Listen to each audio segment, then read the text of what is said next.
Bismillahirrahmanirrahim. Alhamdulillahirabbil alamin. Wassalatu wassalamu ala asrofil anbiya'i wal mursalin Sayyidina Muhammadin wa ala alihi wa ashabihi ajma'in.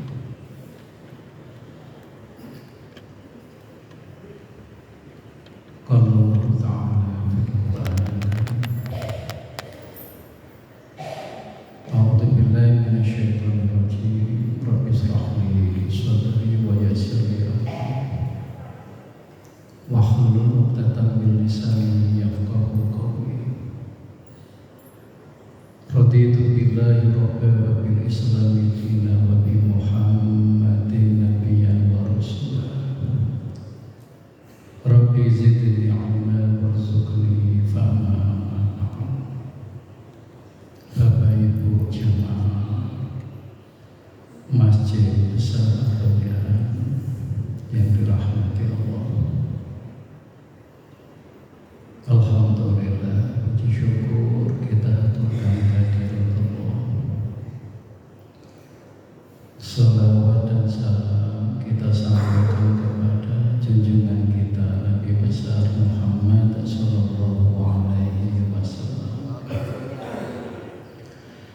Para jamaah rahimakumullah, mudah-mudahan kita yang berada di Masjid Ar-Raya suatu saat nanti ketika berada di alam akhirat, kita berada di surga Allah. Salah satu nama dari surga Allah itu surga Ar-Raya. Amin ya rabbal alamin. Para jamaah rahimakumullah, monggo ngaji pagi hari ini kita awali dengan membaca suratul Fatihah. Mudah-mudahan yang kita kaji, yang kita pelajari menjadi ilmu yang bermanfaat, diiringi hidayah Allah, bisa kita amalkan dalam kehidupan sehari-hari. Amin ya rabbal alamin. Ala hadini ya kullu niyatin sholihah. Al-Fatihah. A'udzu billahi minasyaitonir rajim. Bismillahirrahmanirrahim. Alhamdulillahirabbil alamin arrahmanir rahim maliki yaumiddin iyyaka na'budu wa iyyaka nasta'in ihdinas siratal mustaqim siratal ladzina an'amta 'alaihim ghairil maghdubi 'alaihim waladdallin. Amin. Para jamaah rahimakumullah, ngajinya alon-alon nggih. Saya tidak bisa ngaji yang sifatnya itu menakut-nakuti tentang surga dan neraka. Saya juga tidak ngaji tentang hukum halal haram, ini boleh atau tidak boleh. Ya, ngaji sederhana tentang kehidupan kita, menyempurnakan ibadah dan amal soleh kita, itu saja. Tentang surga, neraka, dan lain sebagainya, sepanjang kita ini sudah ibadah dan amal soleh yang terbaik, percaya Allah itu lebih senang kalau hambanya itu masuk surga. Jadi Allah sendiri itu lebih senang kalau melihat hambanya masuk surga. Dengan sifat dan rahman rahimnya Allah, dengan sifat rahman dan rahimnya Allah, Allah itu mengharapkan, berkehendak, kepingin kita ini sebagai hambanya ini selamat dunia akhirat. Apalagi Rasulullah sudah mengajarkan kepada kita, optimislah masuk surga Allah, tidak boleh pesimis. Suatu hari Rasulullah itu mengutus Mu'adz bin Jabal menjadi gubernur yang sederhana. Pesan Rasulullah itu yasiru wala tu'asiru, basyiru wala tunafiru. Wahai dalam menyampaikan ajaran Islam itu yang sederhana, yang menyenangkan, yang memudahkan orang untuk ingin dekat dengan Allah melalui ibadah dan amal soleh. Basyir, berikan kabar gembira kepada mereka. Wala tunafiru, jangan engkau takut-takuti. Ajak mereka untuk masuk ke dalam Islam itu dengan hati yang senang. Jadi kita ini Pak harus beragama, beribadah, beramal soleh dengan hati yang senang. Jangan sampai ibadah itu menjadi beban kita. Nah, ibadah amal soleh yang kita lakukan itu sudah banyak, nggak bisa kita hitung. Termasuk pesan Rasulullah kepada Mu'adz bin Jabal, wahai Mu'adz, jangan lupa berdoa kepada Allah. Apa doa yang diajarkan Rasulullah kepada Mu'adz bin Jabal? Selesai sholat berdoa, Allahumma a'inni ala dzikrika wa syukrika wa husni ibadatik. Kalau menjadi imam ya dhamirnya dirubah, Allahumma a'inna ala dzikrika wa syukrika wa husni ibadatik. Nah, doa yang ketiga ini yang mendasari tema pembahasan ngaji kita pagi hari ini. Ya Allah, tolonglah kami ya Allah. Kita minta tolong kepada Allah dalam hal apa? Wa husni ibadati. Tolong kami ya Allah untuk bisa ibadah yang terbaik. Ibadah yang terbaik. Loh, kita ini sudah beribadah kepada Allah, kita sudah beramal soleh, itu sudah baik. Tetapi sebisa mungkin ibadah beramal soleh yang terbaik itu yang dikehendaki oleh Allah. Seorang hamba ketika mengerjakan kewajiban itu baik, akan lebih baik lagi jika seorang hamba itu tidak hanya mengerjakan yang wajib, tetapi mengerjakan amaliyah sunnah yang mengiringi kesempurnaan amal ibadah, amal soleh yang baik tersebut. Kita punya anak, umpama kita guru, punya murid kita itu sudah melaksanakan kewajibannya sebagai murid, sebagai santri, itu sudah bagus. Tetapi anak ini, murid kita itu akan menjadi istimewa apabila dia tidak hanya mengerjakan yang wajib, yang dianjurkan, yang sunnah, amalia yang mengiringi amal yang wajib itu ia juga kerjakan. Itu baru istimewa. Dan kita ingin mengejar husni ibadah yang terbaik. Maka ibadah yang baik itu di dalamnya ada penyempurnaan. Ali bin Abi Thalib di dalam kitab Nasrul Taubat yang akan kita kaji itu memberikan pesan. Apa pesan beliau? Yang pertama, la khaira fi sholatin wala khusyu'a fiha. Bapak Ibu jamaah rahimakumullah, kita ini harus banyak mengucapkan terima kasih kepada para ulama,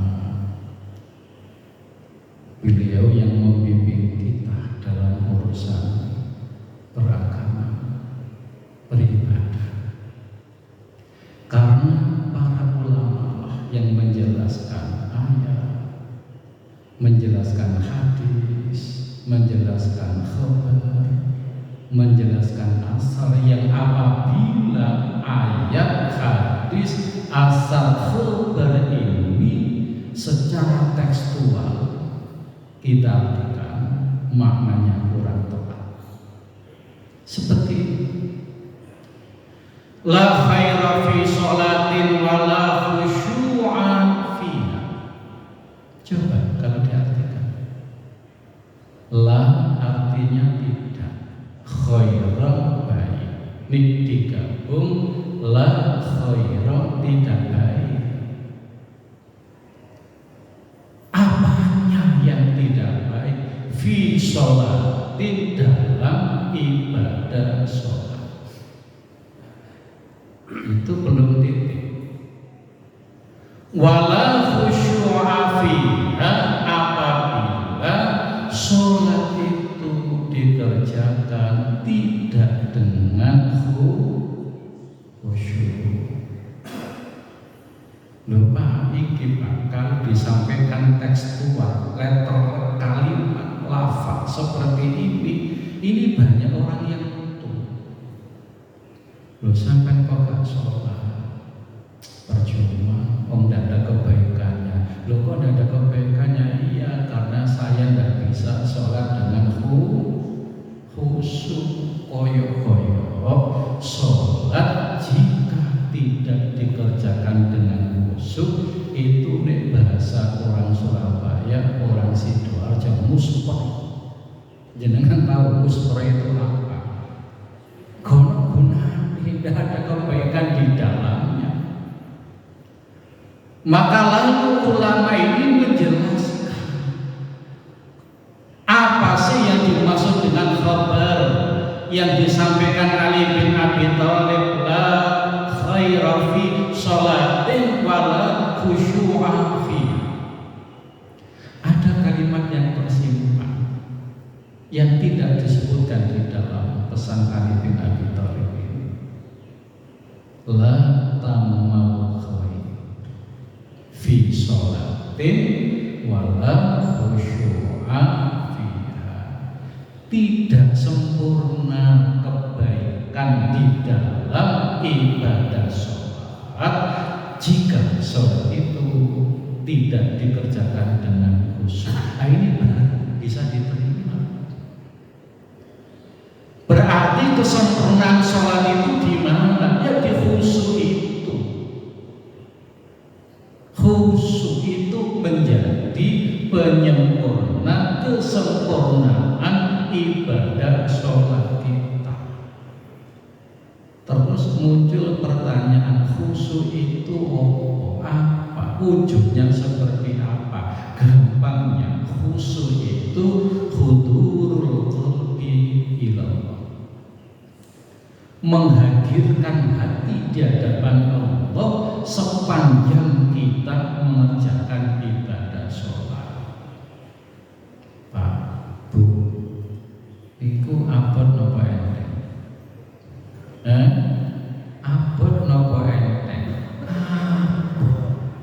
Masih yotok sholat subuh itu 2 rakaat itu 4 menit. Apa maneh imame gak enak? Loh, mengapa saya tidak mau menjadi imam? Saya tahu imamnya di sini bacaannya lebih bagus daripada bacaan saya.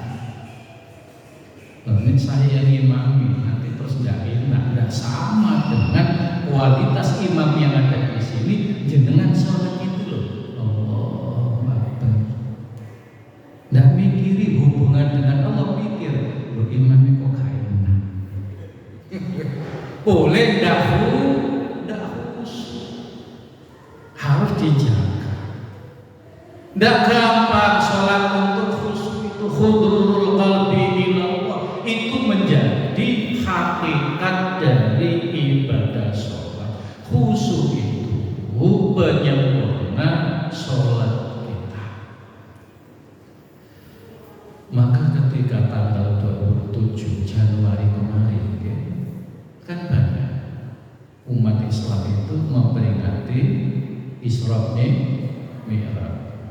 Apa intinya? Mengevaluasi sholat kita. Lawang hakikat sholat itu aqimis sholata lidzikri, dirikan sholat untuk mengingatku, itu sholat. Tentunya mengikuti syariat tuntunan dari Rasulullah Sallallahu Alaihi Wasallam. Lo subuh niki wau Pak, kira-kira 4 menit. Kita bisa khusyuk, bisa menghadirkan hati di hadapan Allah, itu kira-kira berapa detik?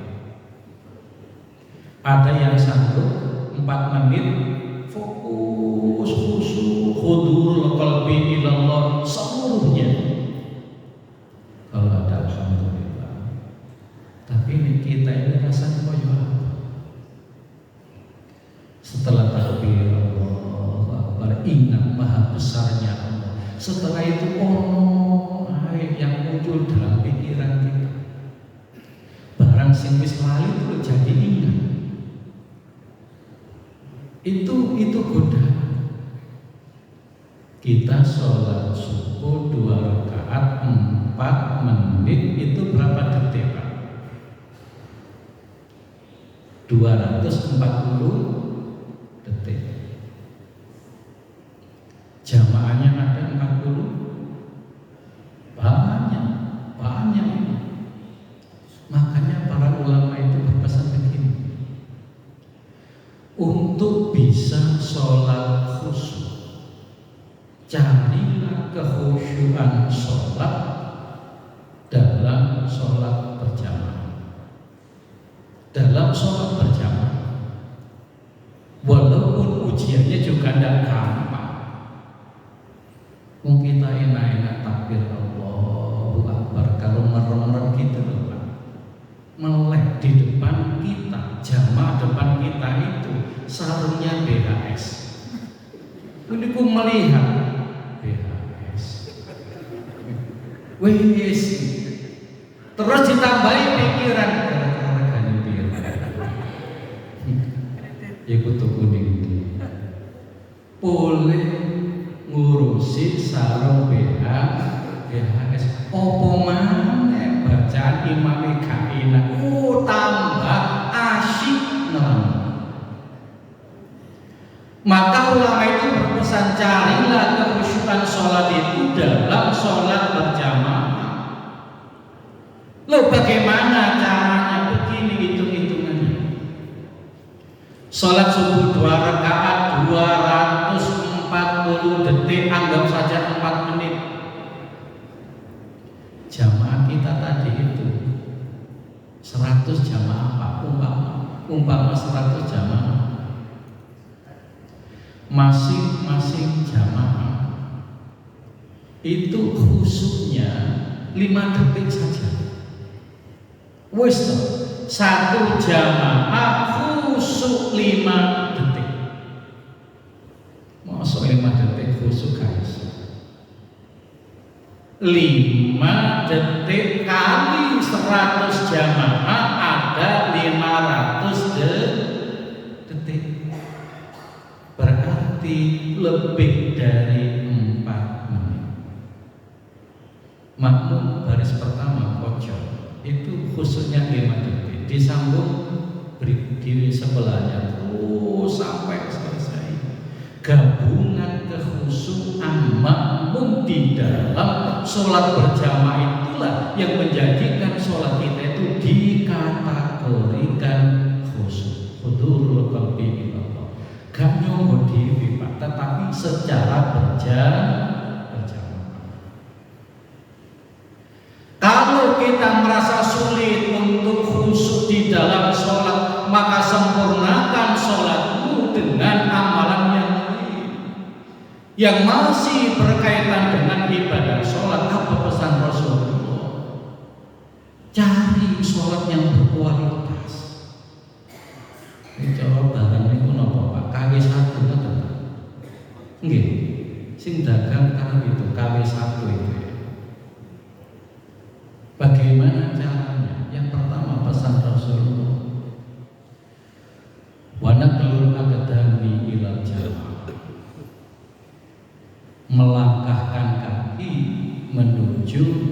masjid untuk sholat berjamaah. Itu bagian dari wa husni ibadah, ingin ibadah yang terbaik.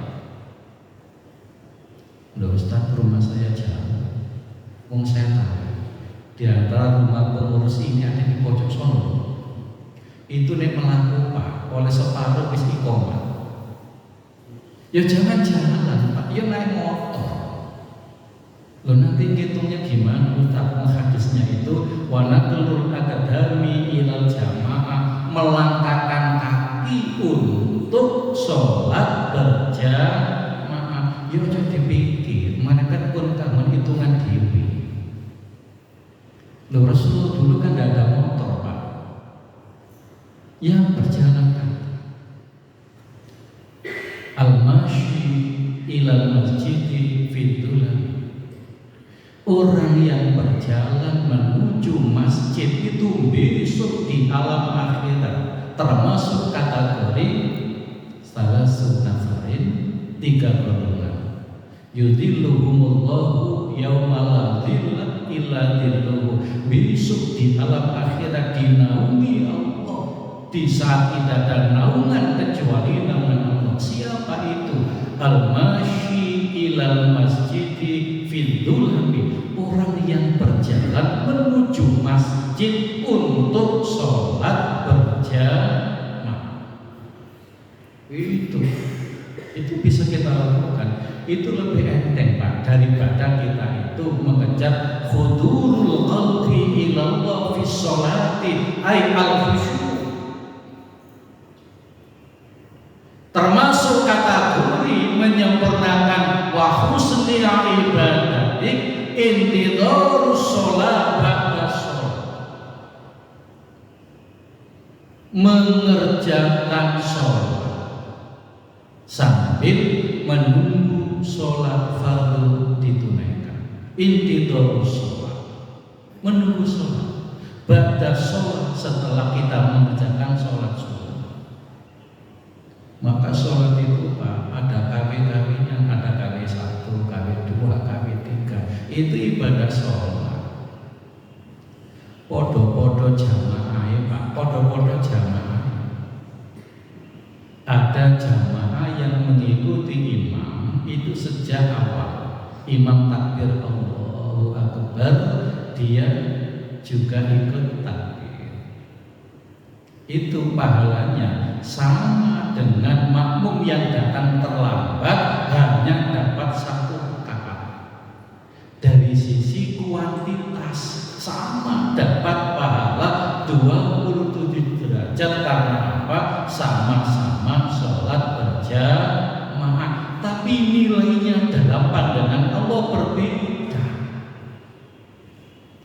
Orang yang ikut imam takbir, dia takbir, itu pahalanya berbeda dengan orang yang sebelum sholat berjamaah dia bisa mengawali dengan sholat sunnah tahiyatul masjid atau qabliyah subuh, umpama sholat subuh.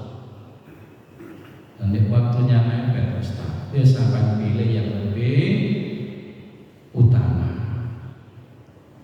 pilih yang muakkad, ya sholat sunnah qabliyah subuh. Nanti tahiyatul masjidnya pahalanya ikut qabliyah subuh itu sendiri. Berarti Pak lebih sempurna ketika ada kita sudah berangkat, nyampe di masjid kita sempat sholat sunnah, setelah itu iqamat dikumandangkan, sholat berjamaah dimulai, kita ikut sholat berjamaah. Itu sholat kami sama, secara kuantitas pahalanya luar biasa. Masya Allah, 1 langkah kaki menuju masjid untuk sholat berjamaah, 100 dosa kita diampuni oleh Allah.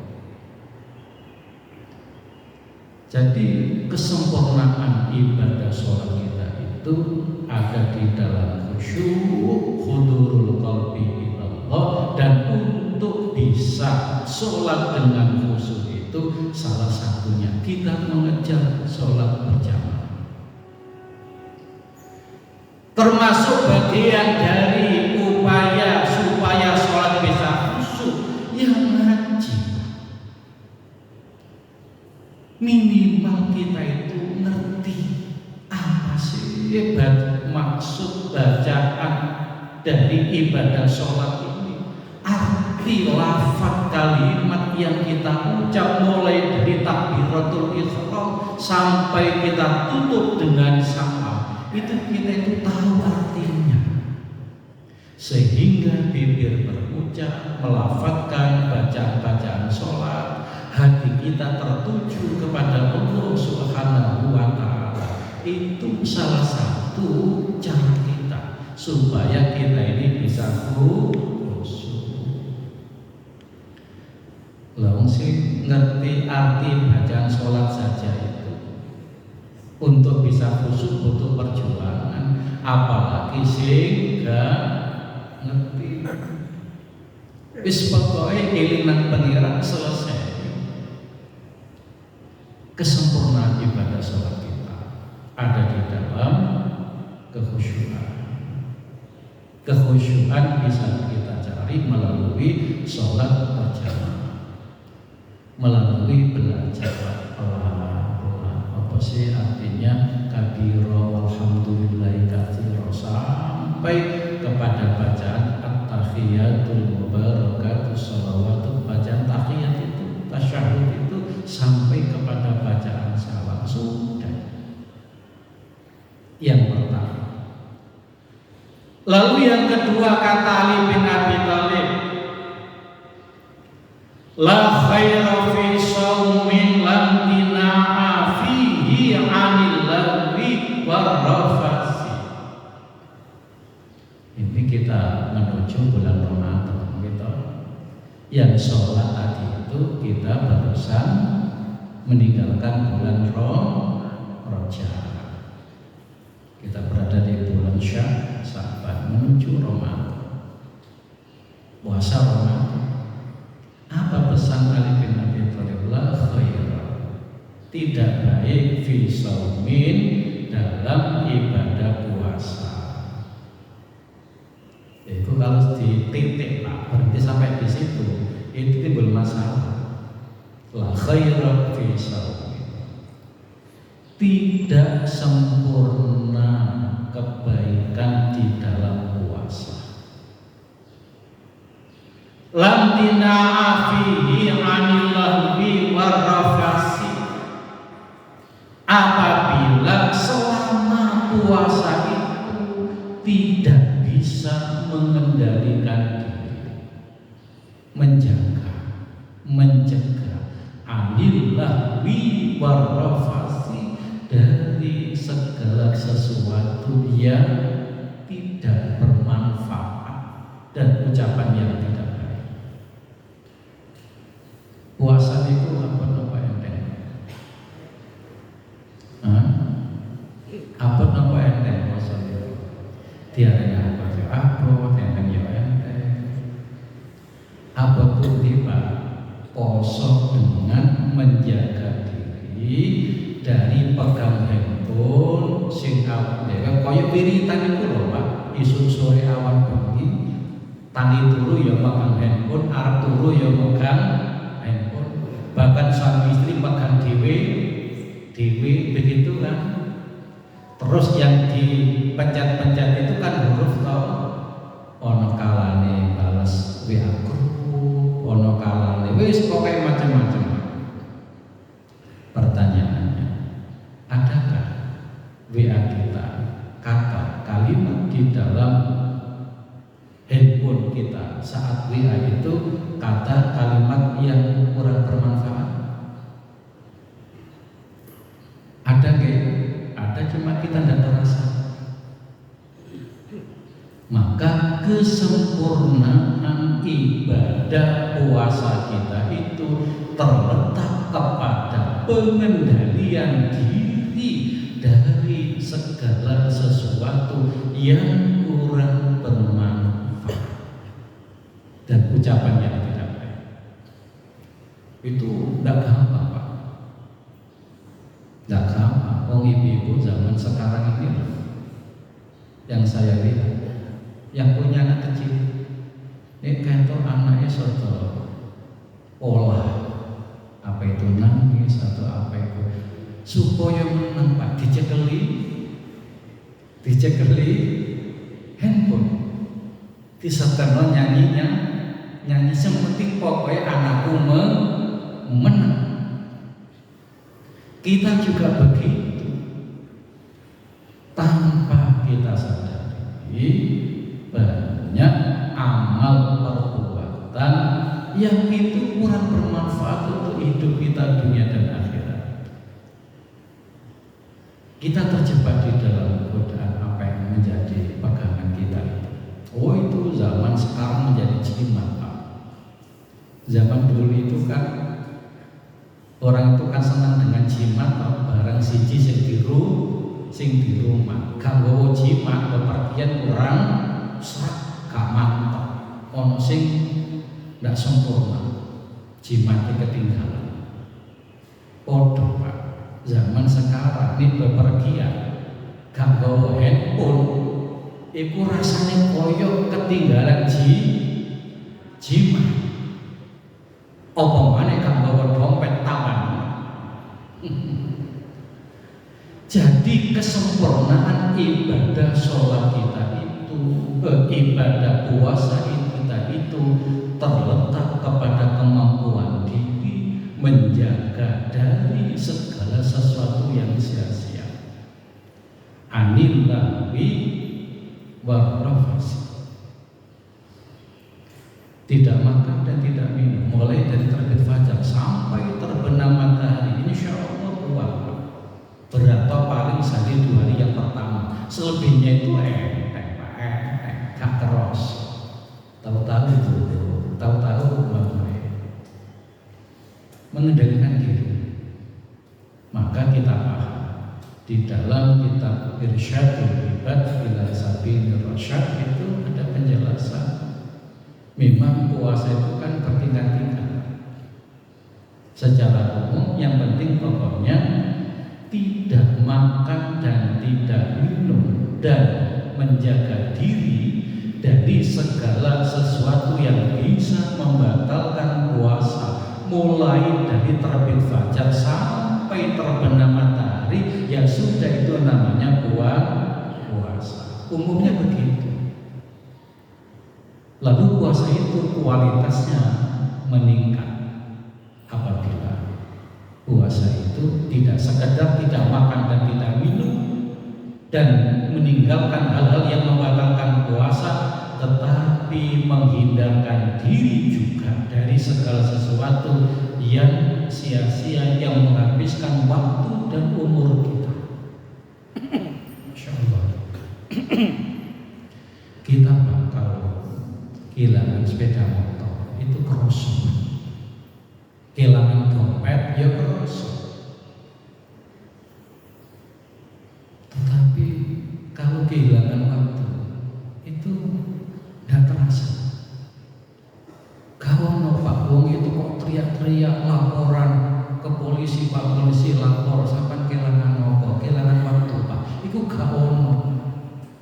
Jenengan pernah tahu ada orang lapor polisi kehilangan waktu? Lanya kok waktu sampai hilang, iya Pak, tak sia-siakan saya pakai ini. Nggak ada, nggak merosok, nggak terasa orang kehilangan waktu itu, nggak terasa. Kehilangan motor, lapor polisi, cerita tonggo, sapam, semuanya diceritakan aku kehilangan motor dan lain sebagainya. Itu terkadang susah. Padahal dealernya yang jual motor masih banyak, tapi ketika kehilangan waktu melakukan perbuatan yang sia-sia menjadikan waktu itu hilang, itu kita tidak terasa. Begitu pentingnya tentang waktu sampai Allah itu bersumpah demi waktu. Mulai dari fajar, wal fajri demi waktu fajar, wasubhi demi waktu subuh, wadduha demi waktu duha, wan nahari demi waktu siang, wal asri demi waktu sore, walaili demi waktu malam. Itu Allah itu kalau bicara tentang waktu mesti Allah itu bersumpah. Karena kunci keberhasilan itu Pak ada di dalam pemanfaatan waktu ini. Waktu sehari semalam 24 jam berlaku untuk siapapun.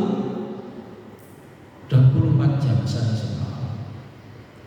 Anak kecil, bayi, manula, remaja, dewasa sehari semalam 24 jam. Yang membedakan itu penggunaannya.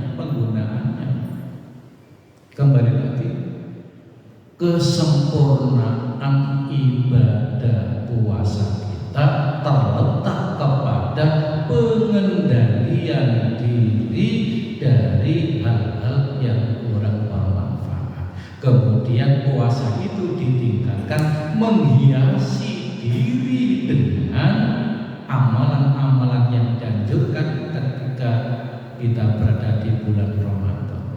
Isi Pak dengan itu. Maka dengan cara itu baru puasa kita akan berkualitas. Puasa kita akan menjadi sempurna. Kita tidak kehilangan waktu, tidak melakukan hal-hal yang kurang bermanfaat, yang sia-sia dalam hidup kita.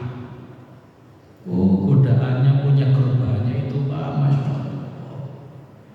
Apa mana kate WA grup sawu-sawu tahu tawanan Pak. Gak berhenti itu. Makanya kita yang bisa mengendalikan. Pertama, ibadah sholat kita kesempurnaannya di mana? Di khusyuk. Ibadah puasa kita kesempurnaannya di mana? Mengendalikan diri dari hal-hal yang kurang bermanfaat. Lalu yang ketiga kata Ali bin Abi Thalib, la khaira fi qira'atin la tadabbura fiha. La kamal khair, tidak sempurna. Apa yang tidak sempurna itu fi qira'atin, dalam membaca Al-Quran. Koyok-koyok membaca Al-Quran itu sia-sia, tidak ada kebaikannya. Wala tadabbura fiha, apabila membaca Al-Quran tidak disertai dengan mentadaburi angen-angen sak maknane. Padahal Pak, untuk bisa mentadaburi ayat Al-Quran itu butuh ilmu. Lah iki Pak, kapan disampaikan kepada orang? Sama kok tak dulu gak tahu ngaji kelas, ya percuma ngaji kono kebaikannya. Loh kok iso? Iya, soalnya aku gak iso mengerti artinya. Percuma mau Al-Quran tapi gak ngerti karepe isine.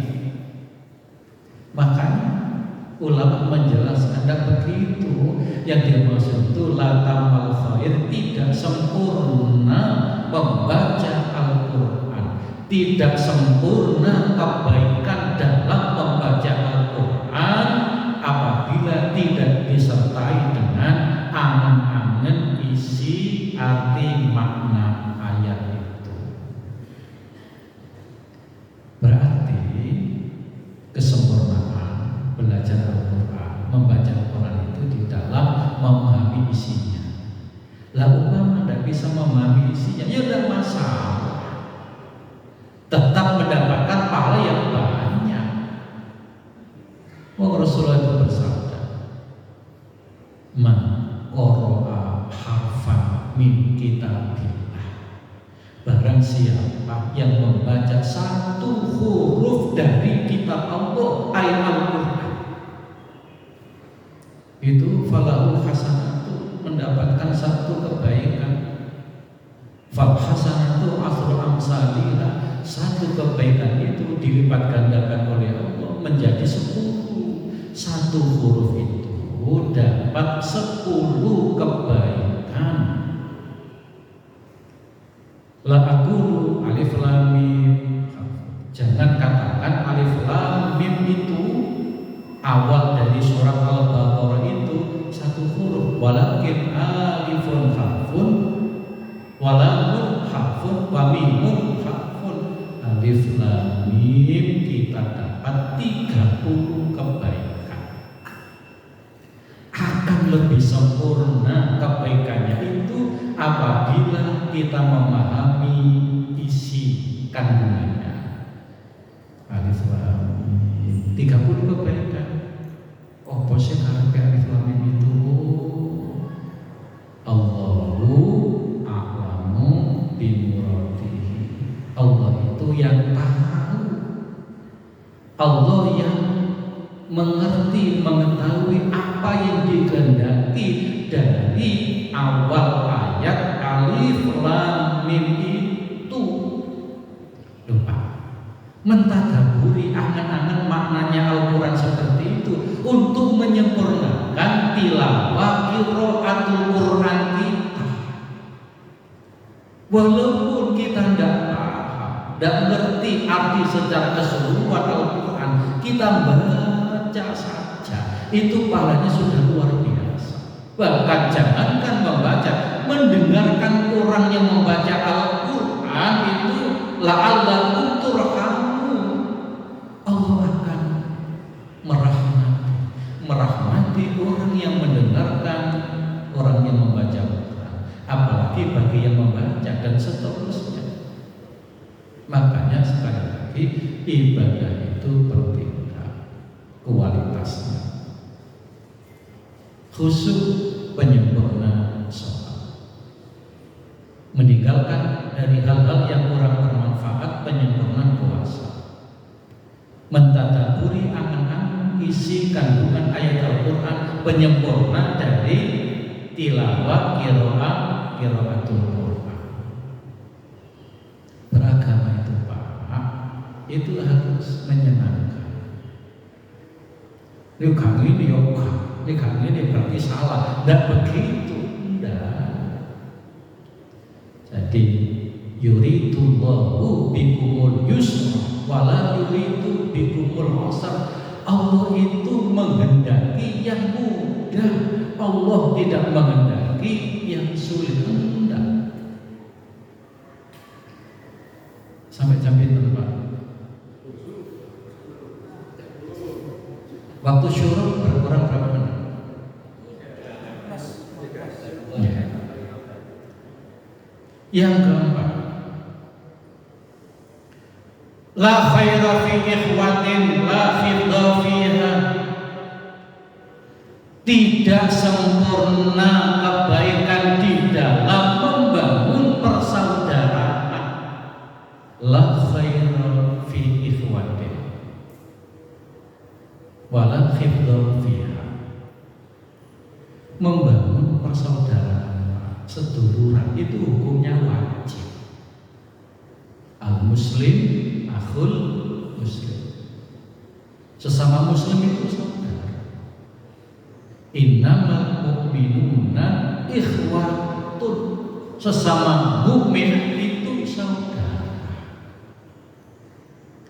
Saudara itu ada yang diikat melalui pertalian darah, ada persaudaraan yang diikat melalui akidah. Sesama muslim saudara diikat oleh apa? Oleh akidah.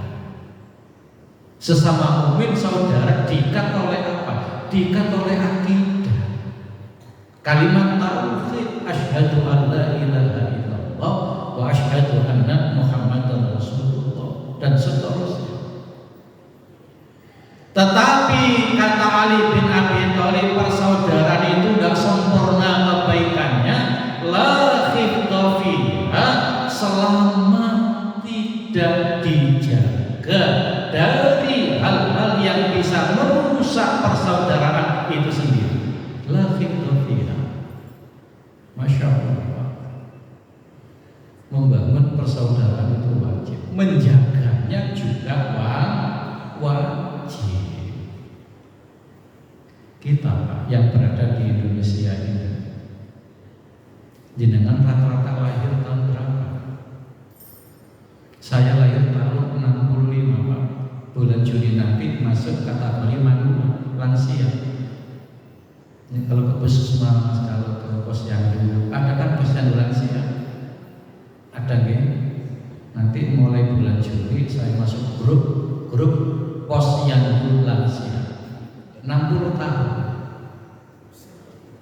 Loh, kira-kira apa? Yang lahir tahun 50-an, 55, 60 itu tatanan beribadah kepada Allah yang ada di negara kita ini, Pak, itu wis baku, Pak, wis api lah, wis api. Baru kemudian muncul tatanan ibadah yang baru. Kemudian kurang memperhatikan la hifdzun fiha. Wis pokoke kudu ngene, gak ngene salah. Iki sing bener, nek gak ngene berarti salah. Dulu Pak, dulu. Kira-kira 5-10 tahun lalu.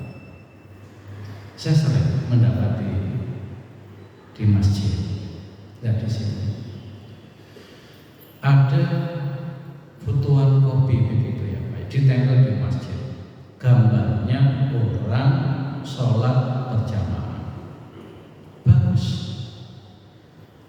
Satu lembar itu orang berjamaah, pundak ketemu pundak, kaki ketemu kaki. Loh, keterangannya Pak, di bawah itu spidol biru. Benar, kan?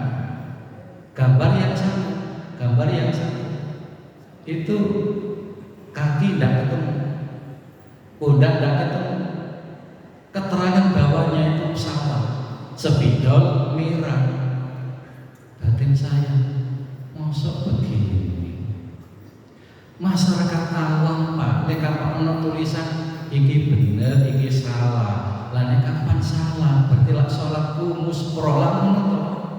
Mbok ya sing halus titik, sing rapat, berarti kesempurnaan sufufakum bisa terpenuhi. Ini tidak rapat, berarti kesempurnaan di dalam softnya itu orang baik. Tapi yang namanya orang Pak, wong katanya tadi itu disuruh khusyuk, ada orang Pak, kalau kakinya disentuh itu merasa tidak konsentrasi, itu ada juga. Ya sudah, kembali kepada lana a'maluna walakum a'malukum. Jogon persaudaraan ini dengan cara saling menghormati dan menghargai. Perbedaan itu sunatullah. Sebelum kita lahir, tatanan beribadah orang tua kita dulu, bapak kita dulu itu sudah mapan, Pak, sudah mapan. Setelah salam, assalamualaikum, salaman itu wis biasa. Lo kok muncul tatanan anyar itu kata Pak itu salah. Lo lagi ya akhirnya kan terus masyarakat aku tadi bingung. Wong mbak-mbakku biyen ngene kok saiki anak anyar kok ngene, kan begitu. Menjaga Pak, menjaga persaudaraan. Satu problem di dalam beragama kita. Problem kita itu dalam beragama apa? Klaim kebenaran. Kalau kebenaran, koyok kebenaran itu sumbernya cuma satu, padahal enggak. Jangan ke Surabaya Pak, ke Surabaya. Bisa enggak ke Surabaya lewat Pantura, Tuban, Lamongan, Gresik, Dupak, Surabaya, bisa kan? Bisa.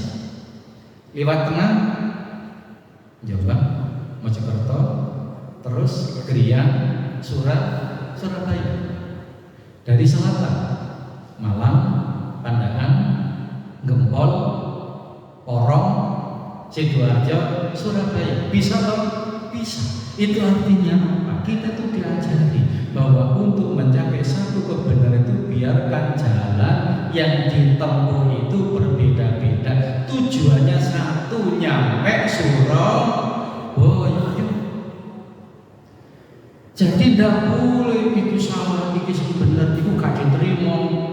apalagi ini jurusannya sesat dan lain sebagainya. Jangan. Yang menjustifikasi, yang berhak untuk menilaikan Allah Subhanahu wa Ta'ala, biarkan tata ibadah kita itu yang sudah diajarkan oleh guru kita, orang tua kita. Jadi menjaga ukhuwah Islamiyah itu menjadi wajib. Caranya hindari hal-hal yang bersifat sunnah, membicarakan yang sunnah. Dijaga, Pak. Persaudaraan ini harus dijaga. Jangan sampai rusak karena memaksakan pendapat atau paham, keinginan golongan atau pribadi. Jangan. Yang kelima, kata Ali bin Abi Thalib, wala khaira fi du'ain la ikhlasa fihi. Tidak sempurna kebaikan di dalam berdoa kepada Allah apabila tidak disertai dengan ikhlas. Doa itu Pak ibadah. Ad-du'a'u ibadatun. Donga iku ibadah. Kalau kita berdoa, ojo diniati semata-mata minta. Loh, umumnya yang kita minta itu kan bab rezeki, bab sehat, bab apa saja lah urusan duniawi yang kita minta kepada Allah. Lalu dungonya diniati ibadah gitu saja. Semakin lama kita berdoa, semakin banyak pahala yang kita dapatkan karena ibadah. Kemudian doa itu disandarkan kepada Allah karena hak prerogatif yang menerima doa kita itu hanya Allah Subhanahu wa Ta'ala. Bagaimana supaya doa kita itu bisa gampang ikhlas? Ojo diniati minta, tetapi niati ibadah kepada Allah. Selesai kita berdoa kepada Allah, tutup dengan kalimat Ilahi, wahai Tuhan, alaika, atasmu itakali kami berpasrah diri. Waridoga dan ridhomu ya Allah, matelubi yang aku rindukan, yang aku cari. Jangan sampai kita ini melalui doa kita memaksa Allah. Biarkan Allah yang berkreasi untuk hidup kita. Doa kita, ya doa kita itu ya ibadah. Di antara doa yang paling afdol itu sederhana. Afdol doa'i alhamdulillah. Doa yang paling utama itu Pak membaca alhamdulillah. Lah doa yang panjang, mulai Allahumma inna nas'aluka salamatan fiddin sampai Rabbana atina fid dunya hasanah, iku niati ibadah. Wis gak niat ya, iki jalur sudah diniati ibadah. Selebihnya pasrahkan kepada Allah Subhanahu wa Ta'ala. Supaya bisa ikhlas, maka kita jadikan doa itu sebagai ibadah, bukan semata-mata sebagai permintaan. Kalau kita berdoa kepada Allah, utamakan memperbanyak alhamdulillah. Sumber hidup tenang itu alhamdulillah. Alhamdulillah. Idza utiya nikmatan qala alhamdulillah. Apabila diberikan nikmat oleh Allah, itu berucap alhamdulillah. Nikmat Allah itu ada yang nampak, ada yang tersembunyi. Nikmat yang nampak setelah pengajian, sarapan bersama, itu nikmat yang nampak. Minum bersama, nikmat yang nampak. Ada nikmat Allah yang tersembunyi. Di mana Allah menyembunyikan nikmatnya itu di dalam ujian. Sakit itu Pak, ujian. Tapi jangan lupa, dalam sakit itu ada kenikmatan juga. Dalam ujian itu ada nikmat. Itu namanya nikmat yang tersembunyi. Cuma kita butuh sabar. Kita kan sering mendengarkan kalimat ada kebaikan dalam musibah, ada hikmah dibalik dari ujian. Nah, hikmah kebaikan inilah yang dinamakan dengan nikmat yang tersembunyi. Saya senang kalau imam berdoa di antara baca doa kunut itu, wa barik lana fima, jenengan lanjutkan, wa barik lana fima atau, masya Allah Pak, iku Pak ini dihayati jero Pak. Wa barik lana ya Allah, panjenengan paringi keberkahan fima atoit, atas apa yang Kau berikan kepada kami ya Allah. Pemberian Allah itu dibagi menjadi dua, ono pemberian yang menyenangkan, ono pemberian yang hati pikiran ini berat untuk menerimanya, yang kita namakan dengan ujian. Kalau toh ya Allah, pemberian itu berupa ujian, tetap berkahi ya Allah. Yang kita minta itu keberkahan. Jadi kembalilah kepada Allah Subhanahu wa Ta'ala. Kita berpasrah diri, mengucapkan alhamdulillah, alhamdulillah, cermin dari pribadi seorang hamba yang menyenangkan Allah Subhanahu wa Ta'ala. Ala kulli halin, dalam setiap saat dan waktu, dalam keadaan apapun dan bagaimanapun, selalu berucap alhamdulillah. Ini jadinya sampai kecelakaan. Alhamdulillah, kan tetap doa alhamdulillah, alhamdulillah. Lalu ini jadinya ayamnya sampai mati terus. Ya alhamdulillah, sing mati terus, sing urip jipitu. Wis pokoknya alhamdulillah. Lalu ini jadinya sandalnya sampai hilang toko masjid. Iya alhamdulillah. Minum orang sing seneng karo sandal. Ya alhamdulillah, meneh tak nganyani sandal meneh. Wis pokoke urip itu serba alhamdulillah, itu menyenangkan Allah. Wis gak kakean donga, wis pokoke alhamdulillah, alhamdulillah, alhamdulillah, itu nanti nikmat Allah akan ditambah. Apalagi dalam akhirat. Inna afdhalal ibadi yaumal qiyamah alhamdulillah. Inna afdhalal ibadi, di antara hamba yang paling aku muliakan itu alhamdulillah, orang yang pandai selalu berucap alhamdulillah. Alhamdulillah Pak, saya yakin jenengan suami kalau istri selalu berucap alhamdulillah mesti jenengan senang. Istri juga begitu. Suami yang selalu berucap alhamdulillah mesti jenengan senang. Nah, orang yang berucap alhamdulillah ini dia menyenangkan. Sekalipun Allah itu tidak butuh pujian kita, Allah itu tidak butuh bacaan hamdalah kita. Tapi kalau kita selalu berucap alhamdulillah, itu Allah senang, menyenangkan Allah melalui bacaan alhamdulillah. Hidup kita akan disenangkan oleh Allah. Oh, kita ini umpama sebagai orang tua Pak, punya 100 mobil. Anak kita yang satu minta mobilnya 2. Kita kasih, kita punya mobil banyak, ya ambil aja 2. Anak kita itu tidak mengucapkan terima kasih, ya wis diambil gitu aja. Anak yang kedua minta mobil 2, dia kamu ambil.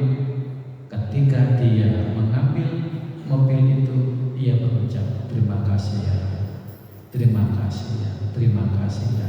Itu Pak, sebagai orang tua itu ada rasa, mesti beda antara rasa pada anak yang pertama yang tidak berucap terima kasih dengan anak yang kedua yang selalu berucap terima kasih, sekalipun sebagai orang tua ikhlas, tidak butuh, tidak minta ucapan terima kasih dari sang anak. Allah juga begitu. Allah itu tidak butuh dengan ucapan alhamdulillah kita, tetapi kita sebagai hamba yang pandai berucap alhamdulillah sebagai wujud syukur kepada Allah, Allah senang. Maka hidup kita akan menjadi tenang, menjadi senang. Kesempurnaan ibadah doa itu terletak di dalam ikhlas. Bagaimana caranya menjadikan doa itu sebagai ibadah? Doa bukan hanya semata-mata untuk meminta. Walaupun ketika kita berdoa minta pun tidak salah. Ud'uni astajib lakum, tidak apa-apa. Tetapi iman kita itu harus kita tingkatkan, mengutamakan doa sebagai ibadah kepada Allah Subhanahu wa Ta'ala. Sampai masuk waktu syuruk. Mudah-mudahan yang kita kaji menjadi yang bermanfaat. Mudah-mudahan Allah Subhanahu wa Ta'ala menyehatkan kita, memberi kesempatan kita untuk menikmati mulianya bulan suci Ramadan. Kurang lebih tinggal 13 atau 14 hari lagi, buatan sampai setengah bulan. Mudah-mudahan urusan kita dimudahkan oleh Allah, rezeki kita dijembarkan oleh Allah, keluarga kita dijaga, dilindungi Allah. Amin ya rabbal alamin. Al-Fatihah. A'udzubillahi minasyaitonir rajim. Bismillahirrahmanirrahim. Alhamdulillahirabbil alamin. Iyyaka na'budu wa iyyaka nasta'in. Ihdinas siratal mustaqim. Shiratal ladzina an'amta 'alaihim ghairil maghdubi 'alaihim. Amin. Bismillahirrahmanirrahim. Salli wa sallim ala sayyidina Muhammad. Alhamdulillahirabbil alamin. Allahumma anfa'na bima 'allamtana wa 'allimna ma yanfa'una wa zidna 'ilman nafi'an warzuqna rizqan wasi'an halalan thayyiban mubarakan wa anta khairur raziqin. Allahumma alif baina qulubina wa aslih dhata bainina wa ahdina subul salam bi rahmatika ya arhamar rahimin. Rabbana wa fil akhirati hasanah wa qina adzabannar. Wa sallallahu ala sayyidina Muhammad. Alhamdulillahi rabbil alamin. Alhamdulillah. Subhanallah.